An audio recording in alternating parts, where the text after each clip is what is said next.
What's he saying?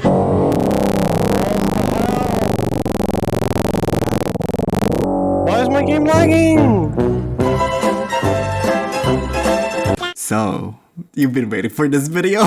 If you clicked on this video, you already know what this is about, and that is how to beat Path 9.5. If you're new to Cube Defense and you don't know what Path 9.5 is, it's basically a special variation of Path 9, but instead, on this one, you can bring your own towers and rank is much angrier. Before I show you guys how to beat this, I'm just gonna say that this year's 9.5 is slightly different than the previous years, and some of the things might change within the next few days or weeks, and if it does, always keep an eye on the comment section and I'll update you guys from there. One more thing before we get started, if this is your first time watching me, then hello to you, my name is Eric and thank you so much for watching. Be sure to subscribe for more Cube Defense videos and also tap the bell to be notified whenever I upload new videos. And if you did that, thank you so much, you're the best. And now, let me show you how to beat this path. First up, the towers that we're gonna be bringing. Just a side note, there's a lot of different strategies on how you could beat this, and this is specifically on how I beat it. For the towers, I'm gonna start off with Blazefall, Frosttrail, Sun Temple, Stealth Bomber, Poseidon's Tomb, Blade Spinner, Battleship Enhancer, Missile Launcher, and this one is optional, but I like to bring Campfire with me. Some people that I play with could survive without a campfire, but personally, I love my campfire, so I'm keeping my campfire. If you could live without campfire, then you can replace this one with Void Rift. And preferably you have someone in your team that has a Void Rift because there's an ability for Call of the Void that could help you do more damage to the core, as well as buff some towers that Void Rift buffs, such as Frosttrail and Blazefall. Once you have those towers, the next thing that I'm going to be talking about, and this is important, is that every 2 minutes the game will check everyone's towers and see if anyone currently has a tower that is in the banned upgrade list. If someone does, a message will appear on your screen just like this. If not, then no message will appear on your screen. What does this mean exactly? For some of these towers or whatever towers you bring, certain upgrades are banned from being used into this mode, and all of these upgrades are very random. Some of these banned upgrades, just an example, include the Flash Freeze upgrade for Frosttrail,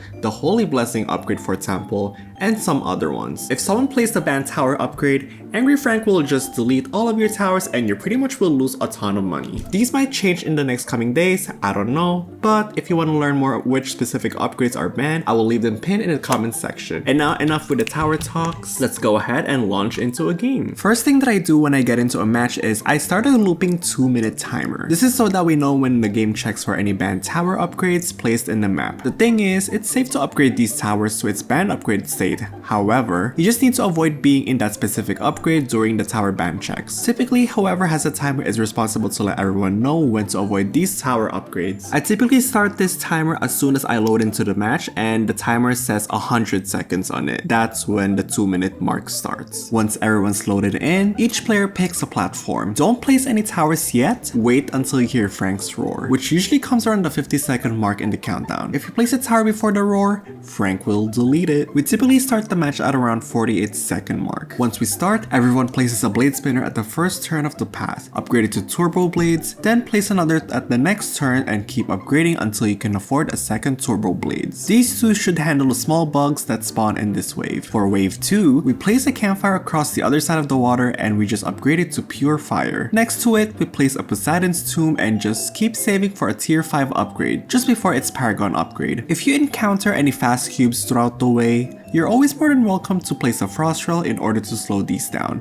Or you can also use the golden glue gun as a replacement to those who don't own Frosttrail. Around the end of wave 3, you should have a tier 5 Poseidon's Tomb. Place an enhancer in between the campfire and the tomb, and then place a blazefall at either the right side of the enhancer, or it could be in between campfire and enhancer, whichever you're comfortable with. At around wave 5, Frank is going to roar once again. For this part, Frank typically deletes the first few towers you place, so once you hear him roar, wait for the brown balls to spawn up in the air and self both blade spinners and upgrade the campfire, the enhancer if you could afford it, and then place all of your Frosttrails one by one to the long-range bullet upgrade. By upgrading the Frosttrails one by one, you're spreading out its fire rate instead of all 6 of them shooting all at once. This step might be tricky because you have to do all of these really quick before the balls hit the campfire, the enhancer, and so on. Oh, and I forgot to mention, if you know that the ball is about to stun or delete your tower, if you upgrade that tower, you can actually bypass the stunning or the deletion, so keep that in mind. Around wave 7, I get to max my blaze Blazefall. I also set the targeting of it to strong because if Blazefall tries to hit a dead cube, it won't do its infinite chain damage to other cubes. I also tend to put all tombs down around this time because it can get hectic in this wave. Frank would also roar at this wave, which can be challenging depending on how many cubes are spawning in your platform. To solve this, I would sometimes sell my Blazefall once Frank's ball starts coming in just to save myself the risk of losing an expensive tower. And at the same time, I would max as much tombs as I can and sell the tomb that isn't upgraded to Paragon. Again, just to save myself from losing a ton of cash. When the wave ends, just make sure that you've killed all of the cubes in your platform and feel free to sell everything in your platform except for a tomb Paragon. Now, it is time to come down your platform and fight Frank. The very first thing you should place down here is all of your blade spinners. It doesn't have to be at the bottom platform, but me and my teammates are just used to it. It could honestly be anywhere. Pretty much just place all of your towers down as fast as you can, while at the same time keeping an eye on the 2-minute timer just to be safe, especially when you're maxing your sun temples and stealth bombers. While you're fighting Frank, he does different attack cycles. This includes the shard phase, in which he spawns shards around the platform, stunning cycle, in which he breathes out and stuns all towers for quite some time, the stretching back phase, where he leans back and says yeah, then eventually stuns towers around the map with a sword. Your phase, yeah.